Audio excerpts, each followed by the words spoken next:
प्रिय साथियों, बिरहा के सम्मानित श्रोता सज्जन, यह बिरहा जो मैं गा रही हूँ हम गायिका मीरा मूर्ति एंड पार्टी के द्वारा जो बिरहा गाने जा रही हूँ, यह रिकॉर्डिंग हरिओम स्टूडियो आजमगढ़ में बड़े भैया अभिमन्यु यादव जी के देख रेख में हो रहा है और आंसू इंटरटेनमेंट के निर्माता बड़े भैया राम जन्म यादव जी और सौजन्य से हर बार की बात इस बार भी आप सबके बीच में बिरहा हो रहा है, जिसमें विशेष आभार बड़े भैया बेचू यादव जी, रंजीत यादव जी, लोरिक यादव जी, मनोज यादव जी, राम आश्रय कबीर जी और हमारे गुरुजी जितेंद्र यादव जी, वकील साहब और तमाम हमारे गुरुजन बैठे हुए हमारे गुरुजी आदरणीय श्री दशरथ कबीर जी, और आशीर्वाद की कामना में कर रही हूँ जिस तरह से आप लोग हर बिरहा को सुनते हैं और मीरा मूर्ति के टीम के लोगों को आप लोग आशीर्वाद देते हैं। भैया हो निवेदन बा, एगो कलाकार खातिर एकरा से बड़ हथियार कोनो चीज ना होला। तो हम निवेदन करब कि आंसू इंटरटेनमेंट के और आंसू इंटरटेनमेंट के मालिक के यानी राम जन्म भैया के आप लोग आशीर्वाद दुलार प्यार दी जा, एक चैनल के सब्सक्राइब करी जा, कमेंट कइल मत भुलाई जा, आ घंटिया जरूर दबाई जाए भैया। एकदम नई नई बिरहा आप सबके बीच में, और जब भी आप सबका डिमांड होगा मीरा मूर्ति इस चैनल के लिए आप सबके बीच में गाएंगी। बस निवेदन ही है, बाकी ये चैनल के आप लोग सब्सक्राइब करब जा, आशीर्वाद दियल मत भुलाई जा। आई मास्टर जी,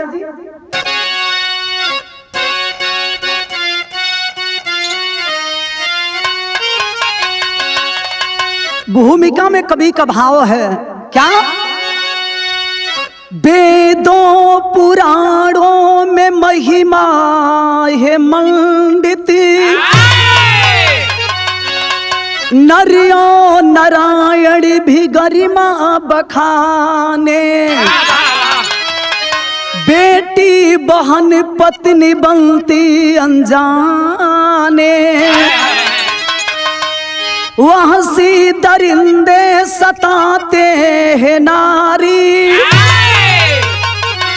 दहेज के आग में है जिंदा जलाई जाती, सोच में आज सागर समाज में सशंकित, कभी कोठे की मलिका बनाई है जाती।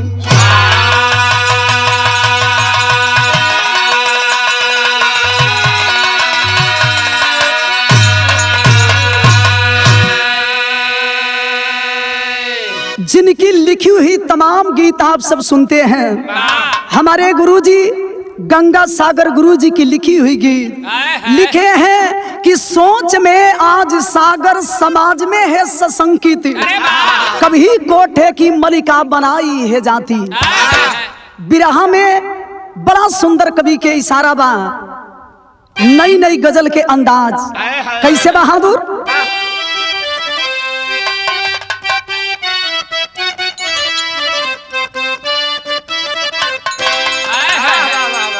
प्यार कई किस्म के होला। कैसन कैसन हो? प्यार तो लैला मजनू में हुआ था, प्यार तो ही राजा में हुआ था। ये घड़ी के प्रेमी लो, ये घड़ी के प्रेमी लो झूठा ही के कुर्ता फारत लो, खाली बसवार बसवार घूमत हो। अगर अपना नंबर नहीं दोगी ना तो मैं आत्महत्या कर लूंगा। कतना कुल जाई के कहियो लेता सो। हमरे कवि जी बैठल बनी कल्पनाथ गुरु जी। प्यार कई किस्म के होला, लेकिन देखिए जवानी का प्यार कभी पवित्र नहीं होता है, बचपन के प्यार पवित्र होला। माई बेटा के प्यार, भाई बहिन के प्यार, ननद भौजाई के प्यार एगो अलगे होला। कोनो प्रेमी प्रेमिका के बीच के बाद बीच के बाद कुछ आपसी मैटर हो, एक चाहने वाला एक चाहने वाली की तरफ देखा तो लड़की कहती है लड़का से, क्या कही? अरे अगर तुमको मुझसे, ऐ लड़का बोलिए बोलिए डार्लिंग। आंखें फाड़ फाड़ करके दिख रहा है, तो जरा ध्यान दे, सुनो क्या कहती है। अरे अगर तुमको मुझसे मोहब्बत नहीं है,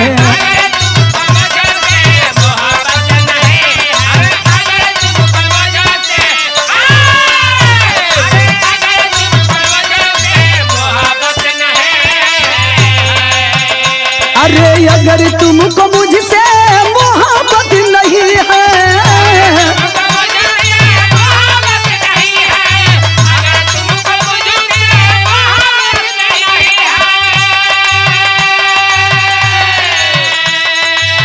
अगर तुमको मुझसे अरे मोहब्बत नहीं है, अगर हमसे तुम्हें प्यार नहीं है तो मेरी भी एक बात सुन ले। सुनाइए। क्या कह रही है? अरे मुझे भी तुम्हारी जरूरत नहीं है, चल निकल ले।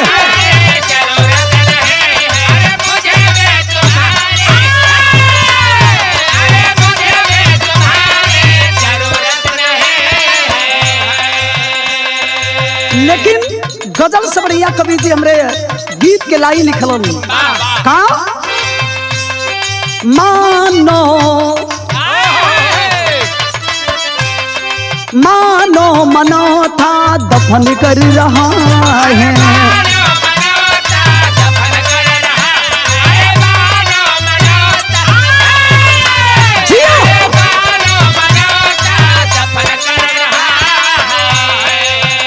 और मानो मनौता दफन कर रहा है,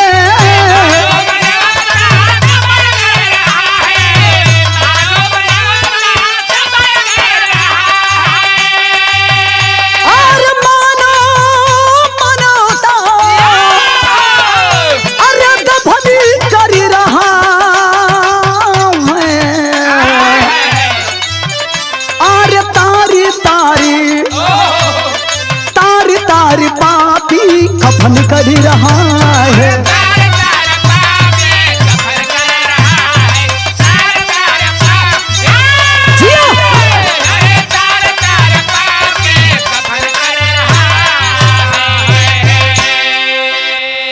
मानो मनौता दफन कर रहा है, तार तार पापी कफन कर रहा है। यही जैसे कहानी की शुरुआत हो गई। हमरे गुरुजी लिखत का बानी,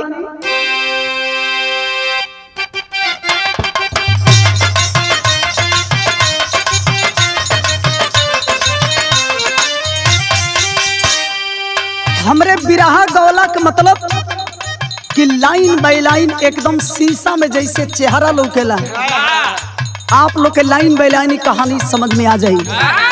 कहानी केकर बा, कहाँ के बा, बिरहा के शुरुआत बतावल गई।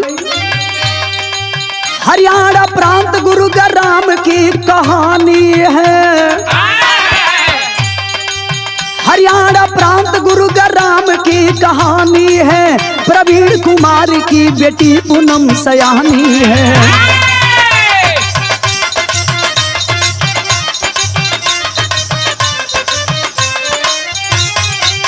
पति के मौत से पूनम बेचारी टूट गई, मोदी नगर में रहती किस्मत आज रूठ गई।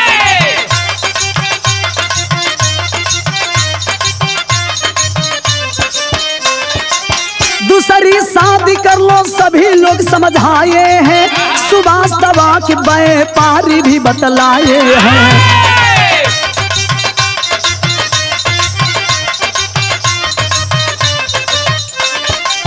शौक से शादी हुई सुहागन बन के आई है, सपन परिवार ता सुखमय जीवन बिताई है।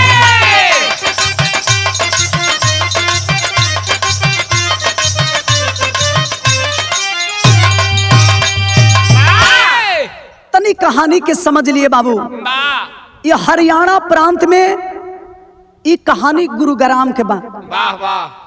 प्रवीण कुमार की एक लौती बेटी, जिस बेटी का नाम बताया गया पूनम। पिताजी अपनी बेटी के शादी कर दिले बड़न। शादी हो गई, खुशी खुशी बेटी ससुराल में गई बड़ी, लेकिन किस्मत के खेला देखो। कहेला आदमी कि जेकरे कर्म में जौन लिखल बा ये धरती पर कोई ओके मिटावे वाला नहीं खे। अभी तो 1 साल बीतल बा ये बाबू कि पूनम के पति का देहांत हो चुका है। इस दुनिया को छोड़ करके पूनम का पति चल बसता है। ये दुनिया में जेकर पति नहीं खे ओकर जिंदगी का होला, ये आदमी बता पाई। पति के मौत के बाद वहां आ करके पूनम अपने मायके में गुजर बसर करने लगती है। गांव समाज के लोग हितनाथ पूनम के ऊपर दबाव डलन की बेटी आखिरकार ये दुनिया में इतना लंबा कैसे अपन जिंदगी बितेबू। ये दुनिया के लोग तो के कैसे कौना नजर से देखियन तो के पता ना हो। अभी तो हर जिंदगी बड़ा लम्हर बिया, कोनो लड़का अच्छा देख के अपन शादी कर। पहले तो पूनम शादी से इनकार कर दे, लेकिन परिवार के लोग बतावत तड़न कि ये बेटी एगो लड़का बड़ा सुंदर बा, जवना लड़का के नाम बा सुभाष, और सुभाष कोई साधारण व्यक्ति नहीं है, वह दवा का व्यापारी भी है। बियाह कर लेबो तो हर जिंदगी संवर जाई। आज माई बाबू के कहला के मुताबिक गांव नगर के बात सुन के बाबू वह पूनम उस लड़के से शादी कर लेती है। ससुराल में गईली, ससुराल के लोग बड़ा सुंदर बड़न, खुशी खुशी अपने पति के संग दिन बितावे लगली। और जब कुछ दिन बीतल तो कवि जी बड़ा सुंदर गीत लिखतड़न।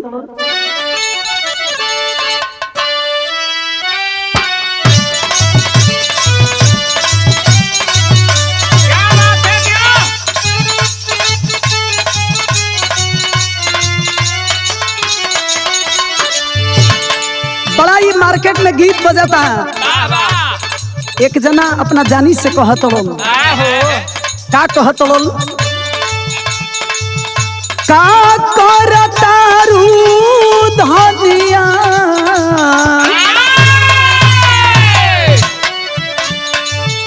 का करतारू धनिया हमके बतावो ना।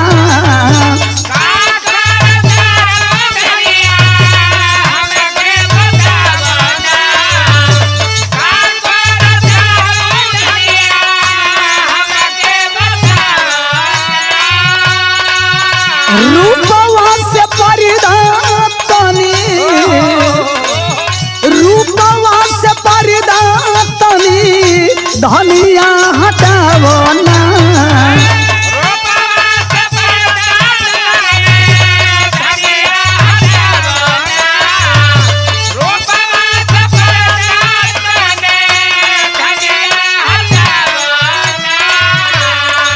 तब कहतरी, का कहतरी, मत पर हम बिंदिया लगवनी, मत पर हम बिंदिया लगवनी, लिहानी रूप सवारी, बलमुजी सरक जाता, बलमुजी सरक जाता कमर से स्टोन वाली साड़ी।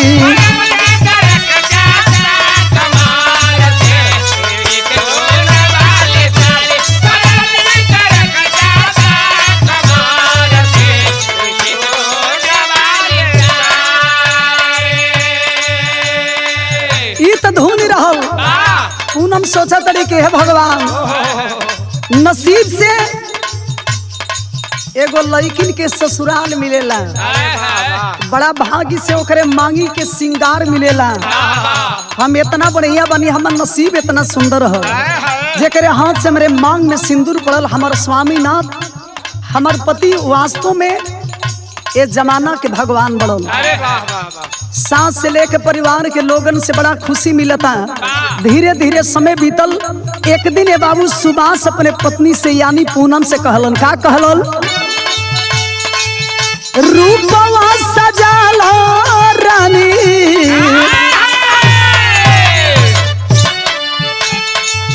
रूपवा सजाला रानी, कजरा लगा लो ना।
बाते बात बनौआ ए रानी पार्टी होई होटल में।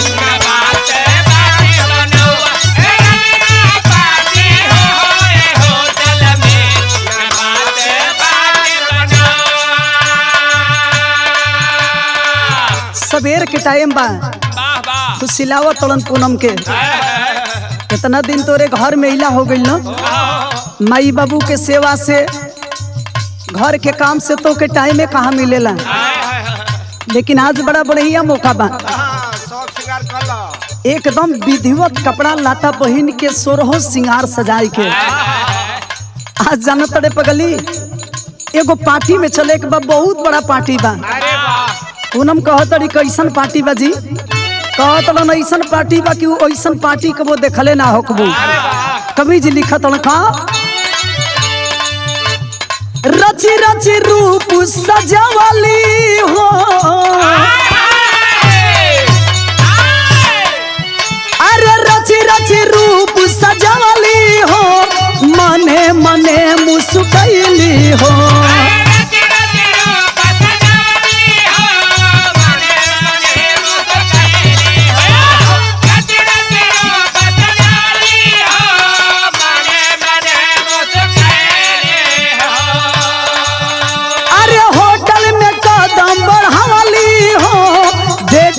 सास कुचैली हो,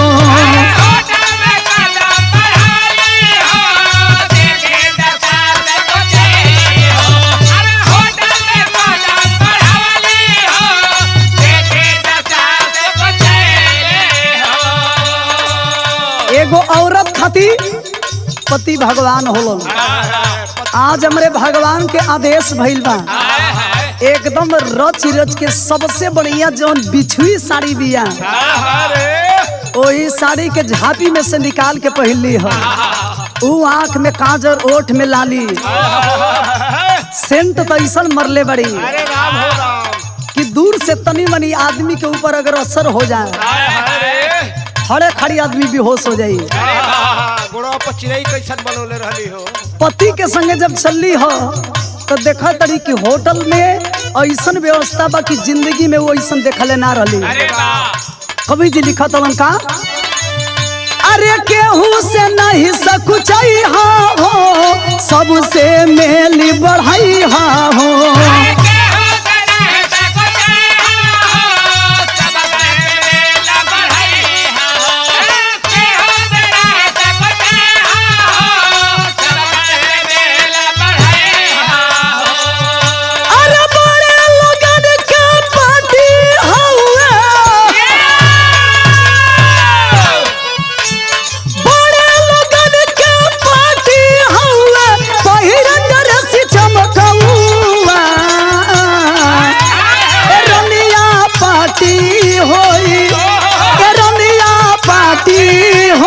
होटल में न बाते बात बनौआ रानी पार्टी, होटल में न बाते बात बनौआ रानी पार्टी, होटल में न बाते बात बनौआ।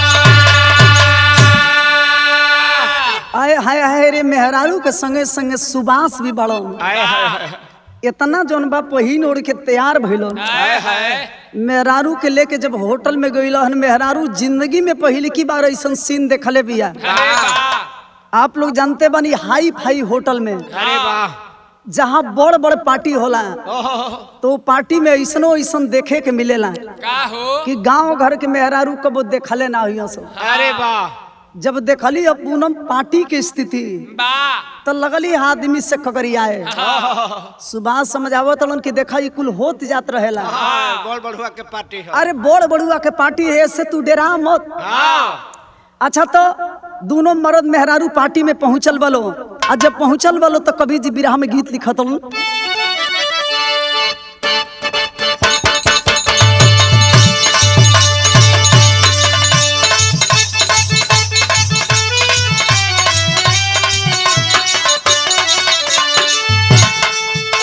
जिंदगी में हमारे गुरुजी बैठल बनी, दशरथ गुरुजी और दूसर के हमारे गुरुजी कल्पनाथ मास्टर गुरुजी बैठल बनी ऐसा गीत ना गौलर नहीं हो बाहरे जमाना।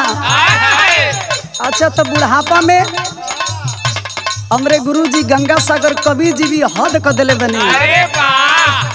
हम तो जानत नहीं कि कवि जी चश्मा लगावत हैं ये जमाना में नहीं खी लेकिन हद हो गई। भीतर ताकल हो भीतर भीतर ताकत रहे घरी। बड़ा रंगीन गीत लिख देनी कैसे। अरे डाली बिना भात के भतार बिना रात के मनवा न लागता।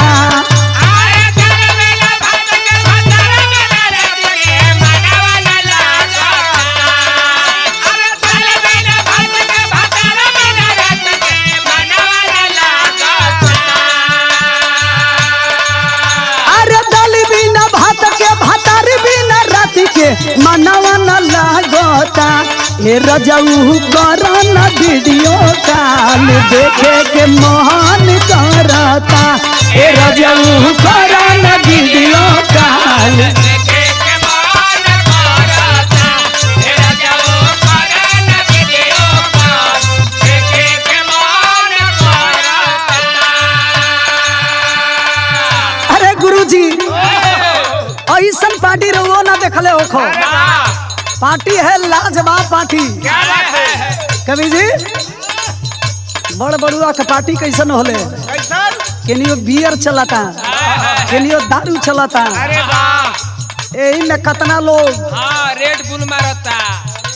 रेड बुल ना रेड बुल कितना लोग शॉट मारता। शॉट के मतलब यही में लोग कंफ्यूज होई शॉट के मतलब होला का। इतना छोटे छोटे देखले हो खब्जा। अच्छा अच्छा कुल डिस्को दारू हो। अरे वाह केहू दारू पियता केहू बियर पियता। यही में देखले हो बोलो केहू हुकी पियता। अरे वाह हुकी गांव घर में हमनी के हुकी कहतर लिया जाए। जौन बुढ़ऊ दादा लो हुकावा खींची लो। आए गरीब फैशन में खाली फ्रूट वाला चलता। अरे वाह मेहरारू देखल से गांव घर के रहे भड़कल बिया। दादा हो दादा ऐसा तो पार्टिए ना देखनी।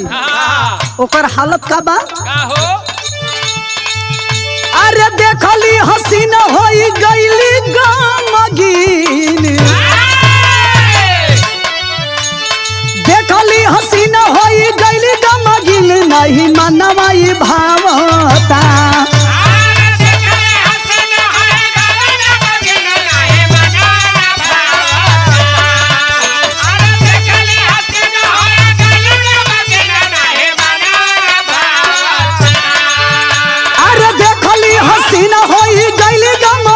नहीं मनवाई भावता तो लोगवा करेला हंसी ठिठोली जैसे कहते धावता। तो लोगवा करेला हंसी ठिठोली जैसे कहते धावता। लोगवा करेला हंसी ठिठोली जैसे कहते धावता। पियत आदमी पियावत आदमी तब तो ठीक हो कुल ठीक हो। लेकिन अपना आँखी के सामने एगो औरी का देखली नहीं भेद भाव नाचे लोग वाह लोग।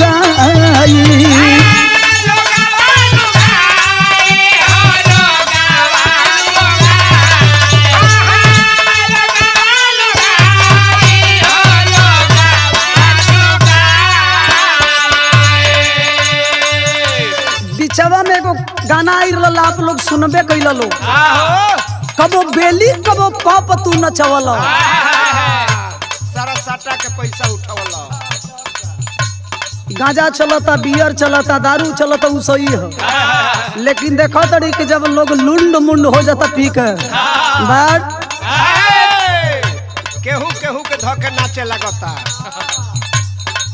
केनो कौनो के मेहरारू धैले बा तो कौनो कौनो के मेहरारू धैले बा।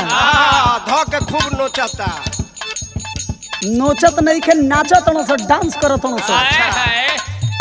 हाथ लगौले बड़ा सा कमर में एगो एगो गर्दन पर हो आ खाली हाई से हिला तो न से। ई बेचारी देखल ही नहीं खे कबू हाँ, देखलस भकुआ गई की कुल का होता अरे बा भागतिया मरद समझावत कि देखा ई कुल बड़े बड़ुआ के पार्टी हो हाँ, ये अगर- कुल होला।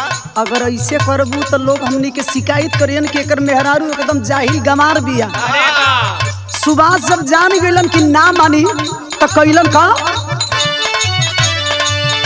नासा के गोली दिहले ठंडा में मिलाई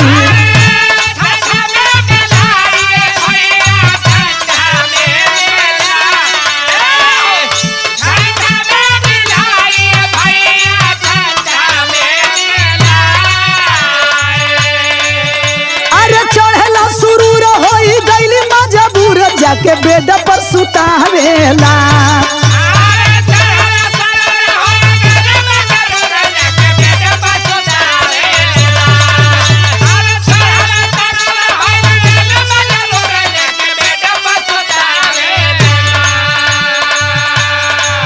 मरद बड़ा चलहाक बा जान गइल के मन मेहरारू ऐसे गियर में ना आई तुरंत पलखत पाई के नशा के गोली ठंडा में डाल दिलो ले जाके कलश के हमार जान अगर तू ही ऐसे करबू तो कैसे काम चली ला, ठंडा पी लो। बेचारी अपने मर्द के बात मान के जब ठंडा पियले बिया तो होत का बा अरे चढ़ल बा सुरूर होई गइली मजबूर जाके बेड पर सुतावेला त लोगवा करेला हंसी ठिठोली जैसे कहते धावेला त लोगवा करेला हंसी ठिठोली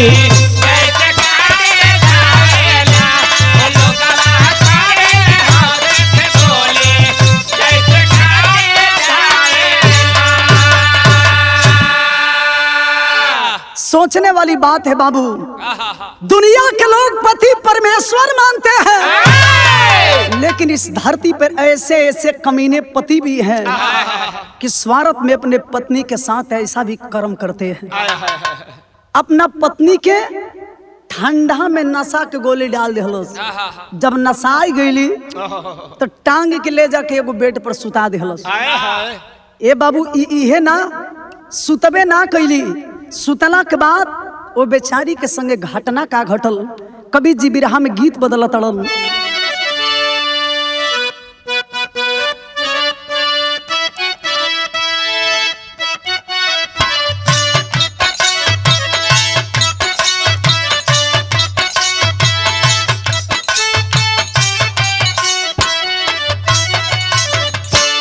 ये गीत के जन्म के पहले हमारे चाचा दादा लोग आई हमरे कल्पनाथ मास्टर साहब के जमाना के गीत कैसे लोग गावे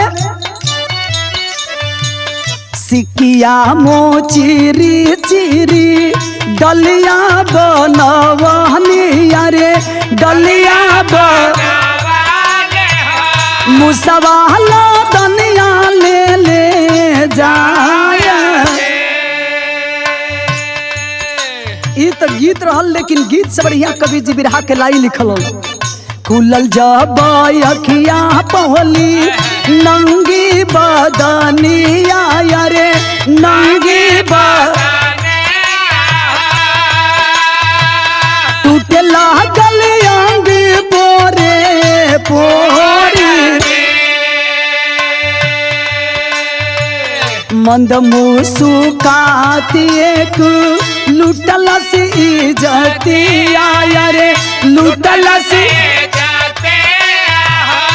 अखिया से पोरी से लालो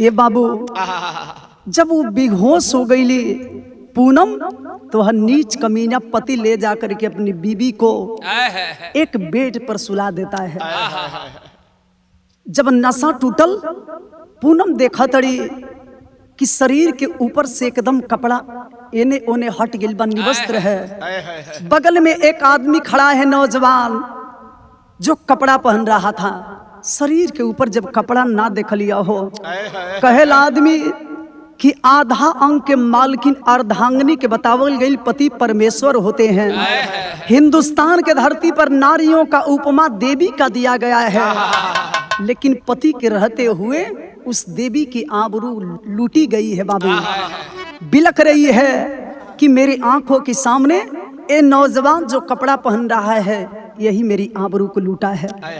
कैसहूं अपने आप के संहार के बाबू कपड़ा पहन ली और कपड़ा पहन के जब अपने पति के लगे अली है, वह पति अपनी पत्नी को लेकर के जब आता है बाबू, रो रही है और रो करके अपने पति से एक बात कहती है। विरहम गीत लिखे के पड़ल।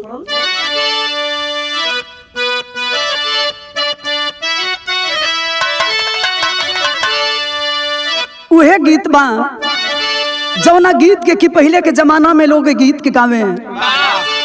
अरे बाबू दरोगा जी,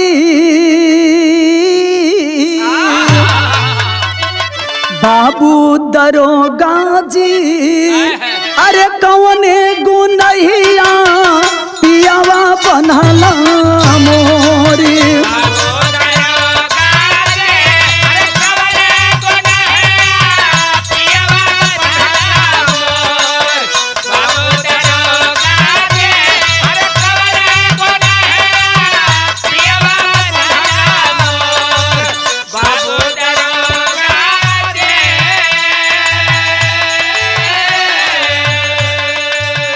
बहरिया आई के कहती है कि काजी आप तम के पार्टी देखावे खातिर लेके आई नीनो।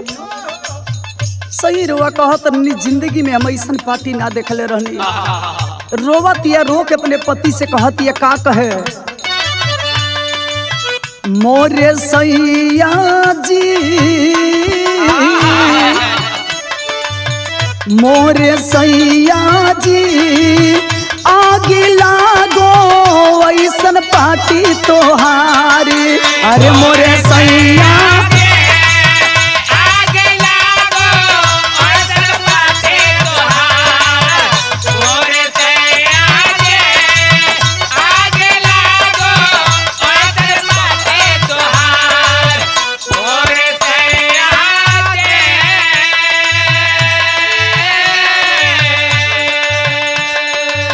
जोगवल था दिल लुटाई गईली तोहरो, गईल इज्जत हमारी की। अरे मोरे सैया जी की, अरे मोरे सैया जी, आगे लागो ऐसन पार्टी तोहारी।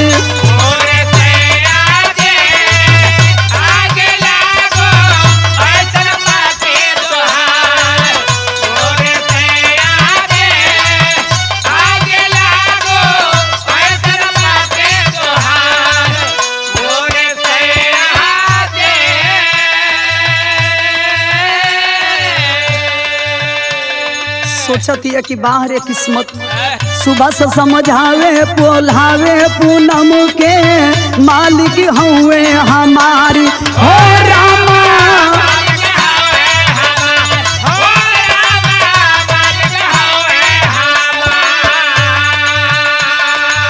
आज समाज में ये सब होता, कुछ न बिगड़ल तोहारी की। अरे मोरे रानी हो, अरे मोरे रानी हो, दूसरा से कहबू इज्जत जाई तोहार की। अरे मोरे रानी हो, दूसरा से कहबू इज्जत जाई तोहार। अरे मोरे रानी हो, अरे दूसरा से कहबू इज्जत जाई तोहार। अरे मोरे रानी हो। ये बाबू रोती रह गई, बिलखती रह गई, हथवा जोड़ के पैरवा पकड़ के कलश किए सैया।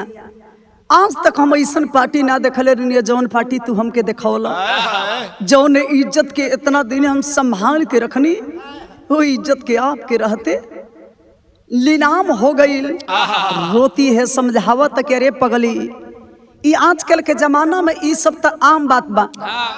जौना मर्द के देखलू और जौना आदमी के देखलू वो केहू औरी ना, वो हमार बॉस रहन, वो हमार मालिक रहन। अगर वो मालिक के हम खुश ना करब तो हमार प्रमोशन ना हुई। बाहर जमाना कबीर जी के बिरहा के अंदर टेरी लिखे के पड़त बहादुर।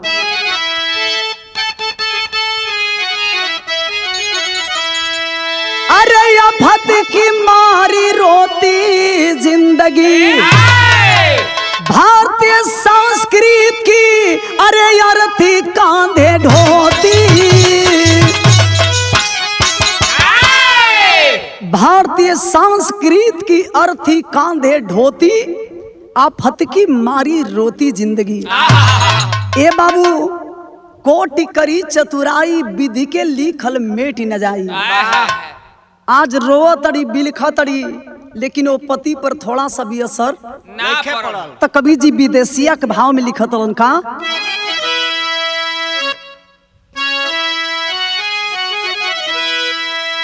विपदा की मारी प्यारी बनली बावरिया हो, रोई रोई जिंदगी बितावेली लू गई।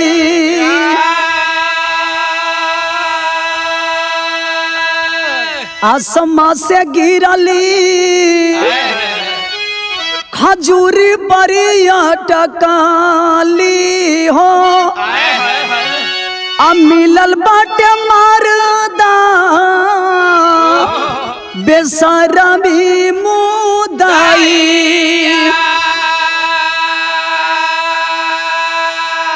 पार्टी में जाली नहीं मारे गौरी आवे पापी, अखुटवा कसैया के परी गईली गई।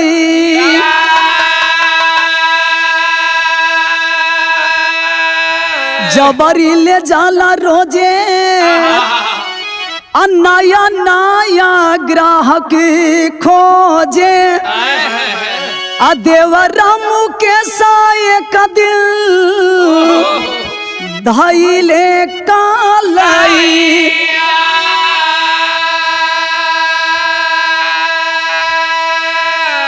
आज कतनो मजबूर होके उ पूनम रोआ तड़ी बिलखा तड़ी है बाबू, लेकिन इस धरती पर ऐसे ऐसे पति भी हैं कि नीचता का भी हद हो गया। केवल एक दिन का काम नहीं, प्रतिदिन का काम बना लिया। अपनी बीवी को जबरदस्ती पार्टी में ले जाता था, अगर ना जा तो जबरदस्ती लेके जा, मारे गरियावे पीटे, मजबूर होके पूनम पार्टी में जा। और प्रतिदिन सुभाष के यही नियम था, नया नया रोज ग्राहक खोजे और नया नया ग्राहक खोज के अपनी बीवी को उसी के साथ सुलाने का काम करता था। कब तक चलेगा अत्याचार? आखिर हुआ क्या? कबीर जी बिरहा में गीत लिखतड़न बहादुर।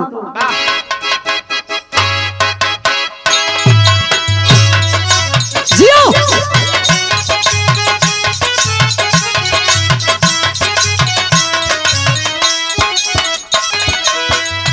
एक हाथ से कोई के इज्जत दिहल जाला तो दूसरे हाथ से इज्जत मिलेला। अरे वाह, बड़ा सुंदर गीत।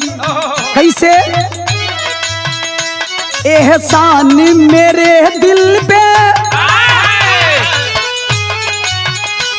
एहसान मेरे दिल पे तुम्हारा है दोषी, तो ये दिल तुम्हारे प्यार का मरा है दोषी। तो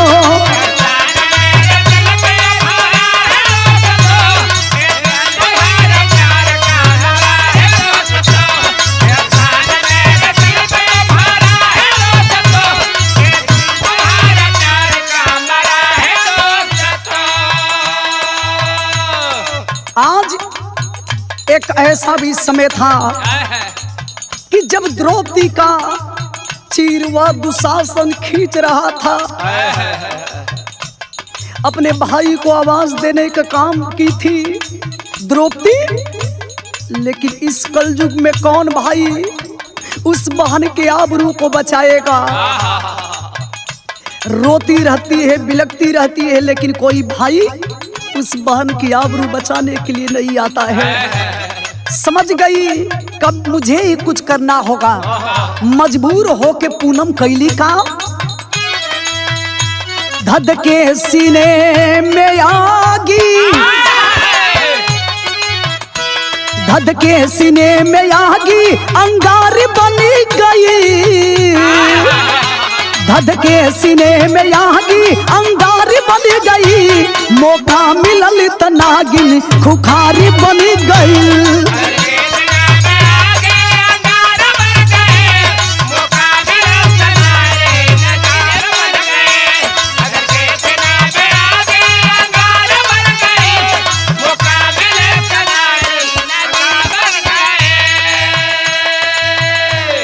रोज दूसरा के आदमी के संगे औरत के रात बितावे पर मजबूर करत रहलन, ई त चलल।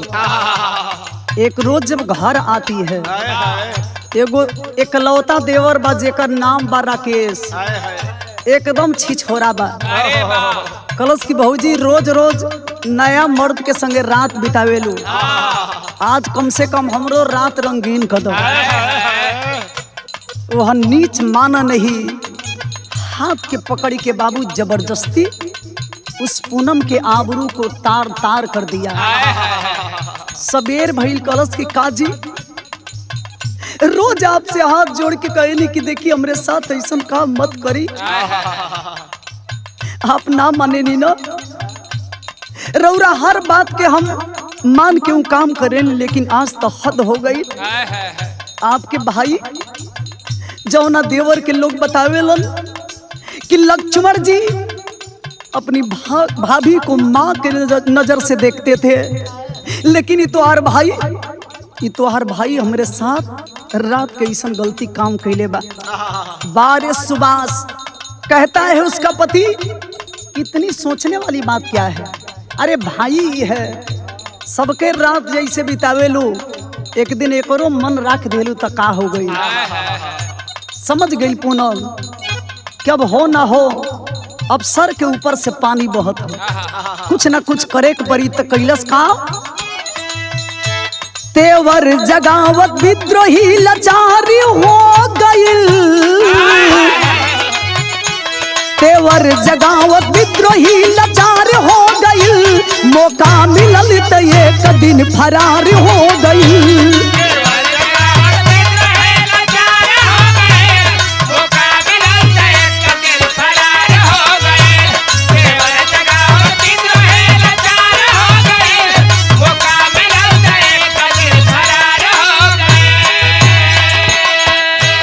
आक्रोश मन में छुरी कटारी हो गई,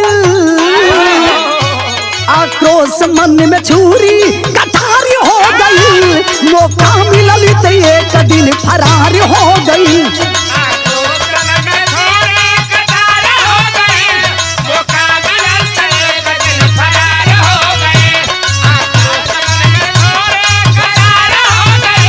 मौका मिलल त एक दिन समझ गई कि मेरा अब कोई सुनने वाला नहीं है, जिसको हम भगवान मान रहे हैं कमीना भगवान नहीं। मेरे आबरू के साथ प्रतिदिन यह नीच गदार खिलवाड़ करा रहा है, मेरे आबरू को तार तार कर दिया। ऐसे हमार जिंदगी पार ना हुई, मौका के तलाश करे लगल। बिरहा सुने वाला भैया लो एक दिन मौका के फायदा उठौलस, रात में देखलस कि सारा लोग सूत गइल बा, घर से निकल जाती है। इस दुनिया में अगर जीना है तो मुझे कुछ करना होगा। आखिरकार बाबू क्रोध में लाल होकर के पहले ही बतौनी कि औरतों का इस धरती पे अलग अलग रूप होता है।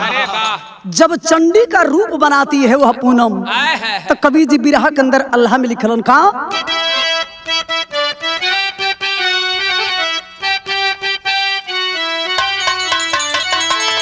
अरे क्रोध के यज्ञनिया अरे बदनिया जरावे बाबू,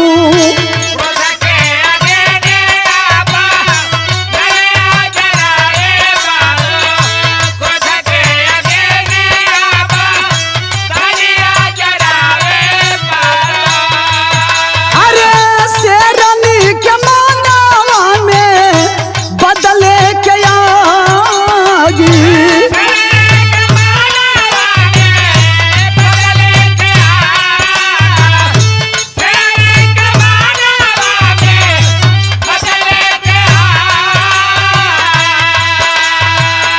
गुरुग्राम थानावा में रपट लिखवली बाबू।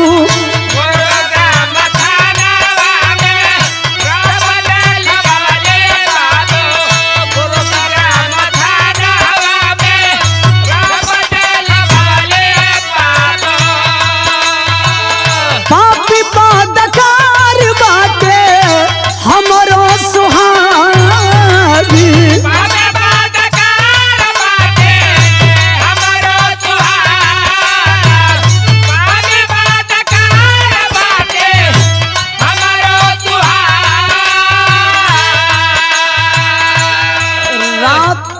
कैसहू काट के सवेर के बेला में गुरुग्राम थाने में जाती है और जा करके अपने पति के नाम से और अपने देवर के नाम से रिपोर्ट लिखवाती है कि मेरे आबरू को लुटवाने वाला कोई और नहीं, मेरे इज्जत को तार तार करवाने वाला कोई और नहीं बल्कि मेरा ही पति है। और ही कवि जी कहाँ लिखत हो 23 फरवरी सनी 22 वाला दिनवा बाबू।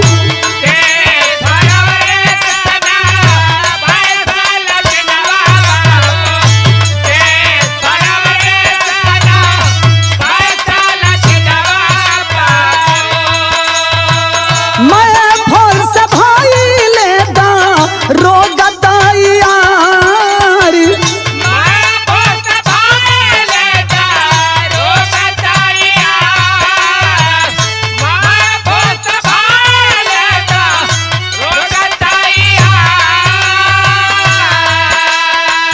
प्रशासन के छापा पड़ल जब घरवा परी बाबू।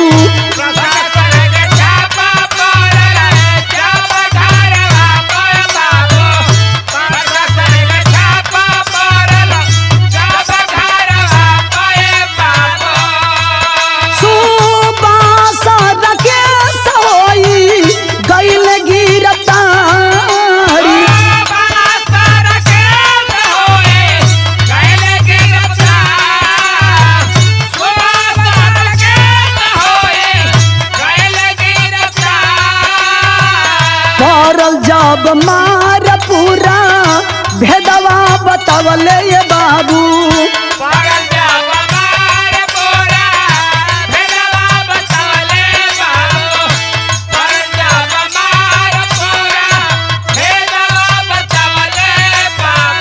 आज तक पड़ल बाड़ल जेल के मझारी।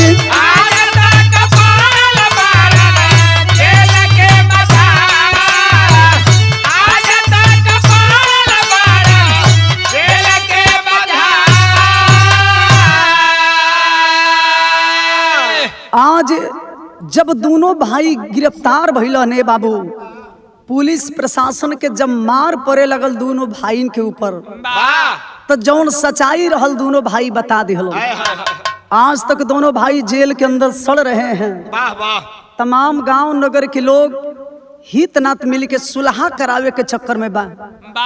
कल के साहब सुलह तबे होई जब 50 लाख रुपया उनका से दियो जौना पैसा के लालच में हमरे इज्जत के संगे इतना बड़ा खिलवाड़ कैलन। आज जब तक ले हमरे हाथ में पैसा ना मिले हम सुलह ना करब। तमाम लोग लगल बड़न सुलह करावे के चक्कर में, लेकिन होत कब मास्टर साहब बिरहा में कवि जी खड़ी के भाव लिखलन।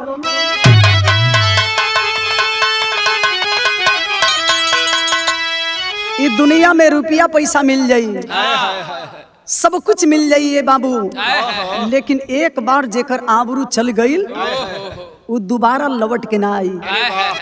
जब तक ले कमीना हमके पैसा ना दी हम एक संगे सुलह ना करब। ये मेरा पति नहीं, एक कसाई है, इसके साथ रहने से बेहतर है इस दुनिया में मुझे मर जाना ही अच्छा है। लेकिन हाई देखी आज कवि जी बिरहा के अंदर समाज के देख के लिखत का वर्णन। पश्चिमी सभ्यता से देश में अरे उन्माद हो खाता तो सभ्य समाज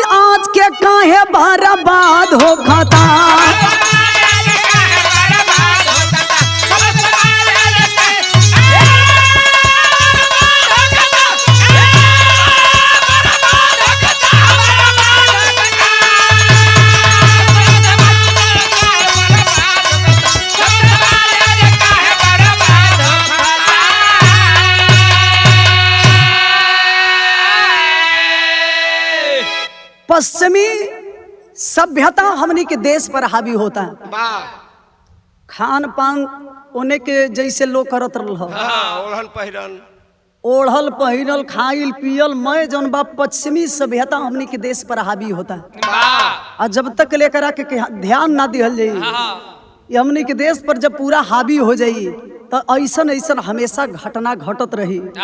नारियों का उपमा कवि जी लिखते हैं क्या,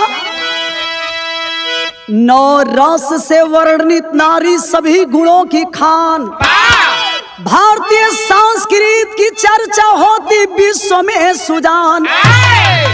अरे चरित्र के पतन हो जाई सब ही आजादी हो खाता, चरित्र के पतन हो जाई सब ही आजादी हो खाता, तो सभ्य समाज आज के काहे बर्बाद हो खाता।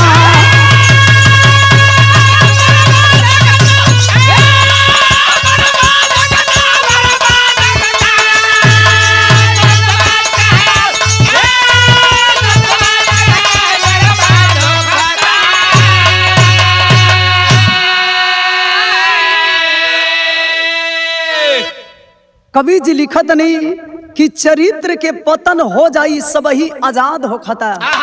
अगर यह दशा रही तो हमनी के चरित्र के हमनी के जौन बा जौना हिंदुस्तान के हमनी के सोने के चिड़िया कहे नहीं जा ये बाबू उस सोने के चिड़िया हमनी के बर्बाद हो जाई। सबसे यह हाथ जोड़ के विनती बा कि एकरा के हमनी के कम फॉलो करी जा। देखते बनी ये घड़ी के पहनावा ओढ़ावा पहले के माई बहन लोग कैसन पोशाक पहने लो आ ये घड़ी के देखते बनी जितना छोट कपड़ा बका तो बड़ घर के लड़की है। अरे वाह यही से हाथ जोड़ के रहुआ सबसे विनती बा कि जब तक लेकर आप रोक ना लगी तब तक ले ऐसन ऐसन घटना घटत रही। बिरहा के आखिरी बंद में खानदान के परिचय में लिखे के पड़ल,